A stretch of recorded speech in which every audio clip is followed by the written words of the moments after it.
रामकृष्ण हरी मंडळी श्री स्वामी समर्थ. यावर्षी 16 मे 2026 रोजी एक अत्यंत दुर्मिळ आणि शुभ असा महायोग जुळून येत आहे. या दिवशी केवळ वैशाख अमावस्या नसून या दिवशी साक्षात सूर्यपुत्र भगवान शनिदेव यांची शनी जयंती देखील आहे. ही अमावस्या शनिवारी आल्यामुळे तिला शनी अमावस्या असं देखील म्हटलं जाईल. अशा प्रकारे शनी जयंती आणि शनी अमावस्या एका दिवशी येणे ही घटना आध्यात्मिकदृष्ट्या अतिशय शक्तिशाली मानली जाते. 16 मे 2026 हा दिवस शनिदेवांच्या उपासनेसाठी वर्षातील सर्वात मोठा दिवस ठरणार आहे. जेव्हा वैशाख अमावस्या शनिवारी येते आणि त्याच दिवशी शनी जयंती असते, तेव्हा केलेल्या दानाचे आणि पूजेचे फळ अनेक पटीने वाढते. ज्यांच्यावर शनीची साडेसाती, ढय्या आणि शनिपीडा आहे त्यांच्यासाठी हा दिवस भाग्योदयाचा ठरू शकतो. या तिथीला शनिदेवांचा जन्म झाला असं मानलं जातं. शनिवारी येलेल्या अमावस्येला शनिश्चरी अमावस्या, जी पितृदोष आणि शनिदोषासाठी प्रभावी मानली जाते. एका दिवशी जयंती आणि अमावस्या आल्याने शनीची कृपादृष्टी मिळवण्यासाठी हा काळ सर्वोत्तम मानला जातो. या दिवशी स्नानाला देखील तितकंच महत्त्व आहे. सकाळी सूर्योदयापूर्वी उठून गंगाजल मिश्रित पाण्याने स्नान करावे, यामुळे शरीरातील नकारात्मकता दूर होते. शनी मंदिरात जाऊन शनिदेवाच्या मूर्तीला मोहरीचे तेल अर्पण करावे. अर्पण करताना शनिदेवांच्या डोळ्यात न पाहता चरणाकडे पाहून प्रार्थना करावी. शनी अशुभ असेल तर माणसाच्या जीवनात अडचणी येतात. व्यक्ती खूप अस्वस्थ होते. प्रत्येक कामात अडथळे येतात. जमा केलेले भांडवल नष्ट होते.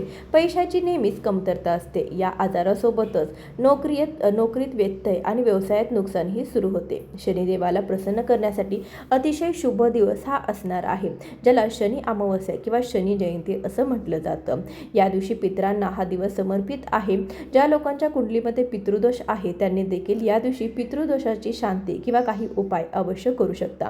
शनिदोषाचा उपाय ही शनी अमावस्येच्या दिवशीच केला जातो. असं मानलं जातं की या दिवशी शनिदेवाची विधी आणि पद्धतीने पूजा केल्याने ते प्रसन्न होतात आणि शुभ फळ देतात. आयुष्यात येणारे संकटे दूर करतात. यासोबतच ज्या लोकांच्या कुंडलीत साडेसाती किंवा शनीची ढय्या चालू आहे त्यांनी या दिवशी पूजन आणि उपाय करून शनीची अशुभता टाळता येते. या दिवशी हा प्रभावी उपाय असल्याचे सांगितलं जातं.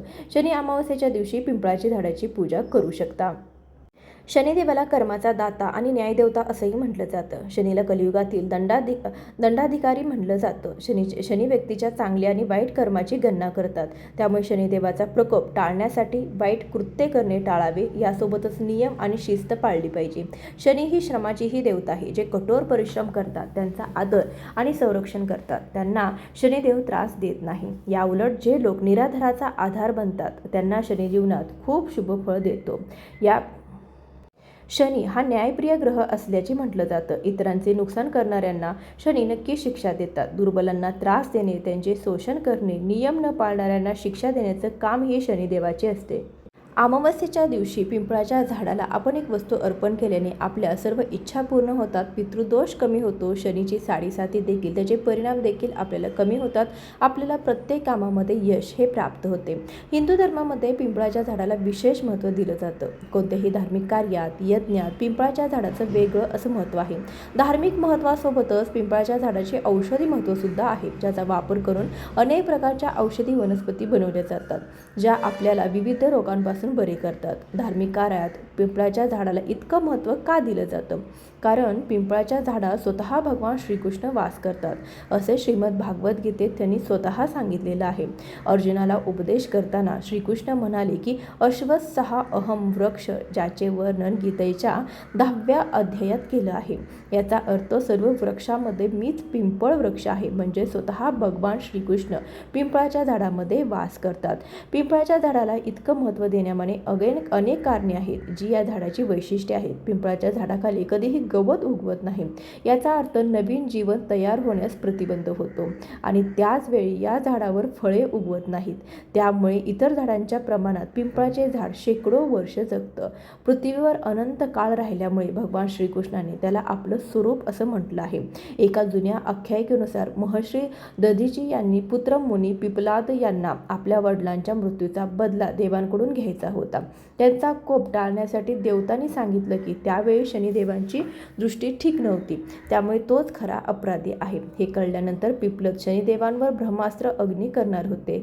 तेव्हा शनिदेवाने त्यांच्यासमोर माफी मागितली आणि 12 वर्षापेक्षा कमी वयाच्या कोणत्याही व्यक्तीला त्रास देणार नाही अशी शपथ घेतली. मुनी पिपलाद हे पिंपळाच्या झाडाशी संबंधित होते, कारण ते त्यांच्या आईवडिलांच्या मृत्यूनंतर पिंपळाच्या झाडाखाली वाढले होते. तेव्हापासून पिंपळाच्या झाडाची पूजा केल्याने शनिदेवाचा कोप कमी होतो. स्कंद पुराण या धार्मिक ग्रंथातही या झाडाचा उल्लेख आढळतो, ज्यामध्ये या वृक्षाला भगवान विष्णूंचे संपूर्ण रूप मानले गेले आहे. पिंपळाच्या झाडाच्या मुळाशी भगवान विष्णू वास करतात, श्रीकृष्ण त्यांच्या खोडात आणि नारायण स्वतः फांद्यावरती वास करतात असं सांगितलं जातं.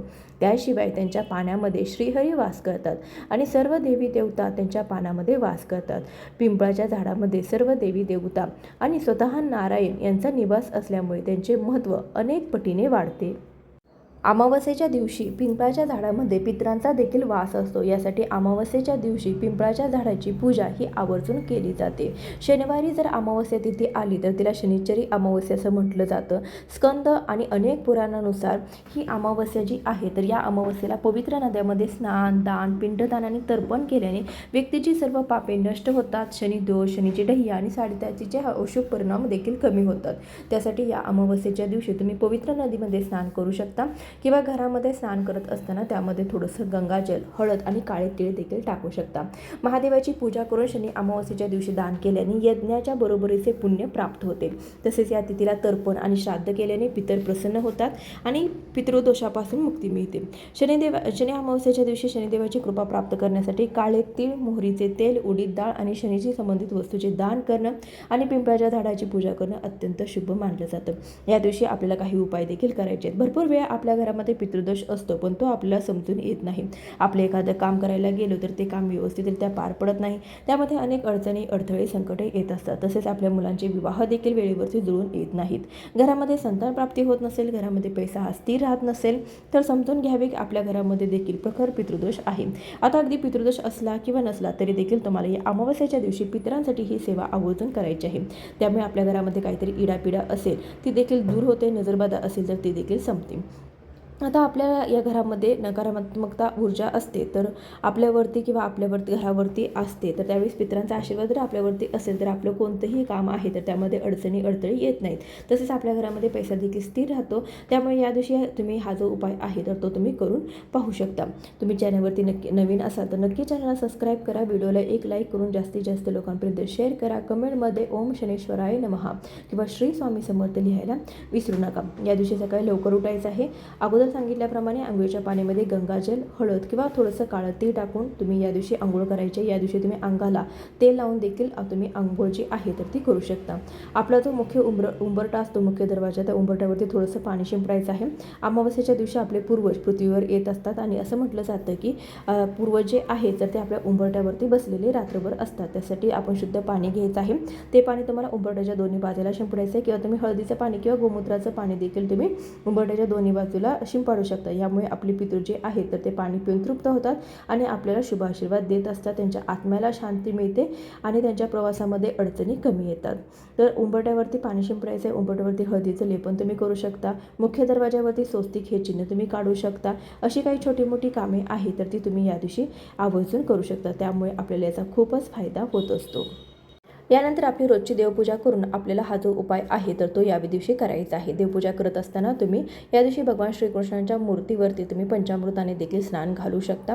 रोजची देवघरामध्ये दिवा अगरबत्ती लावून रोजची देवपूजा करून त्यानंतर आपल्याला हा जो उपाय आहे तर तो करायचा आहे. हा उपाय करण्यासाठी आपल्याला पिंपळाच्या झाडाची पूजा करण्यासाठी पिंपळाच्या झाडाजवळ जावं लागेल.